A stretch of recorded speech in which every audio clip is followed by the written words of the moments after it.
চুল নাকি বেশি বড় হয়ে গেছে, চুল নাকি কাটতেই হবে।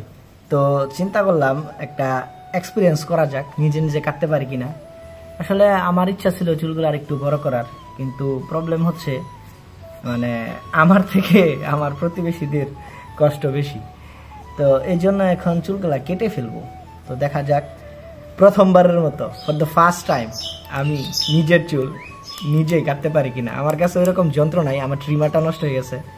তো এখন কেচি দিয়া যতটুকু পারা যায় আর কি, হ্যাঁ যতটুকু পারা যায় আমি চেষ্টা করব ফর দ্য ফার্স্ট টাইম। যদি না পারি সেই ক্ষেত্রে তো আমাদের বারবার সাহেব আছেনি।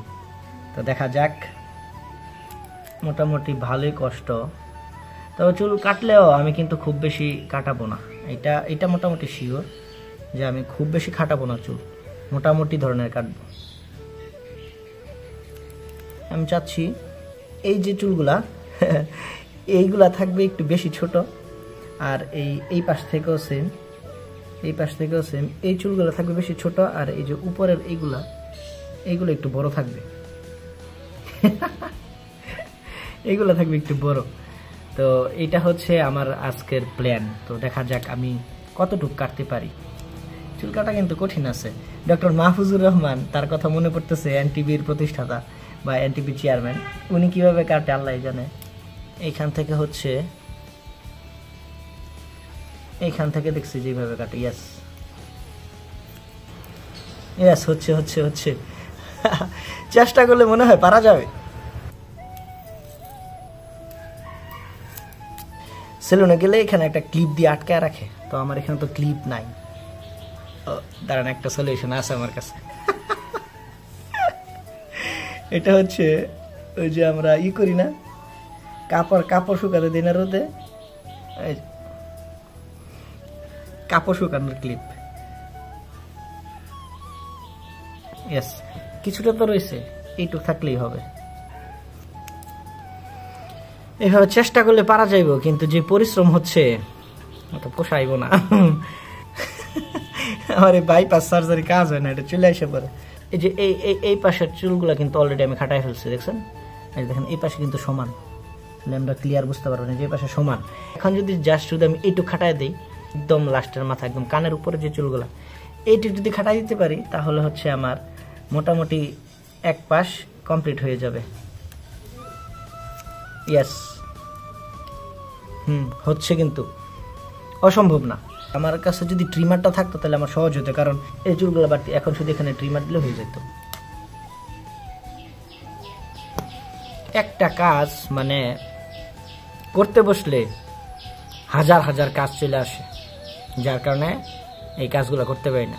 এখন নাকি যাইতে হবে বাজারে মাছ নিয়ে আসার জন্য, সকালবেলার বাজার, আর একটু পরে গেলে বাজারটা থাকবে না। এটা এইভাবেই রেখে আমি বাজার করতে যাই, ঠিক আছে?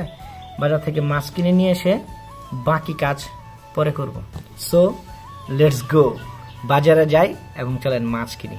এটা হচ্ছে মূলত আমাদের বাড়ির রাস্তাটা, আর এই রাস্তাটা আমার কাছে one of the most favourite route. আর দেখেন কত বড় বাজার, কত মানুষ আসছে এটা কিন্তু বাজার না, এখানে বাজার বসে ঠিকই, কিন্তু আজকে এই জায়গাটাতে বিএনপির সমাবেশের কারণে বাজারটাই বসতে পারে নাই, তাই চলে আসলাম বাড়িতে। আর চুল কাটার বিষয়টা ভাবলাম থাক, আজকে আর এক্সপেরিমেন্ট না করি, আজকে সরাসরি সেলুন থেকেই কাটায় ফেলি। আর এটা হচ্ছে আমাদের শ্যামলের সেলুন, আমাদের এলাকার সেলুন। সে খুবই পপুলার, তার এখানে সব সময় সিরিয়াল থাকে। তবে আমার জন্য স্পেশাল একটা সুবিধা আছে, সেটার ভিডিওতে নাই বললাম। আমার কিন্তু আর সিরিয়াল ধরা লাগে না, আমি শুধু আসি, চুল কাটি আর বাড়ি চলে যাই। মাছ কিনতে গিয়ে ব্যর্থ হয়েছি, তাই আজকে একদিনে 2 ব্যর্থতা নিতে চাই নাই, তাই আজকে চুলটা নিজে না কেটে সেলুন থেকে কাটাইছি। আর এই যে দেখেন, এটা কি, এর আগে সর্বশেষ কাঁঠাল বলছিলাম, কিন্তু এইটা হচ্ছে সর্বশেষ কাঁঠাল, এরপরে আর নাই, এবার প্রমিস আর নাই। আর এই যে দেখেন, এই কাঁঠালটা কাঠবিড়ালি খেয়ে ফেলতে নিয়েছিল, ওর মুখের গ্রাস আমি ছিনিয়ে নিয়ে আসছি। এটার ভিতরেও পাকলে হয়তো 10-12টা কোষ হইব। আসলে সিজনের শেষে খাইতে ভালো লাগে। আর এখন বৃষ্টি পড়তেছে, অন্যান্য দিন কিন্তু বৃষ্টিতে ভিজার ইচ্ছা থাকলেও পারি না। আজকে চুল কেটে আসছি, এখন গোসল করবো, আর বৃষ্টিতে ভিজার পরে গোসলটা করবো, ঠিক আছে? তো শেষমেশ কাঁঠালটা রাখলাম, অল্প একটু খাই ফেলছে, পাকলে তারপরে দেখা যাবে। তো যাক, চুল কেটে ফেললাম, অনিচ্ছাকৃত সত্ত্বেও চুল কাটলাম। চুল কাটার কোনো ইচ্ছা ছিল না, তারপরেও কাটতে হয়েছে।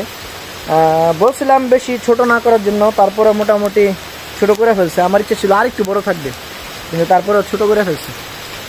তো যাক, কিছু করার নাই। নিজে কাটতে যায়নি, কি করতাম আল্লাহ জানে। মাছ কিনতে যায় যেতে পাই নাই, তাই চিন্তা করলাম একদিনে 2 ব্যর্থতা নেওয়া উচিত হবে না, ব্যর্থতা একটাই থাক। আর এখন বৃষ্টি পড়তেছে, বৃষ্টিতে ভিজবো, তারপর গোসল করবো। ততক্ষণ পর্যন্ত ভালো থাকেন এবং নেক্সট ভিডিও দেখার জন্য অবশ্যই চ্যানেলটা সাবস্ক্রাইব করে সাথে থাকবেন। আল্লাহ হাফিজ।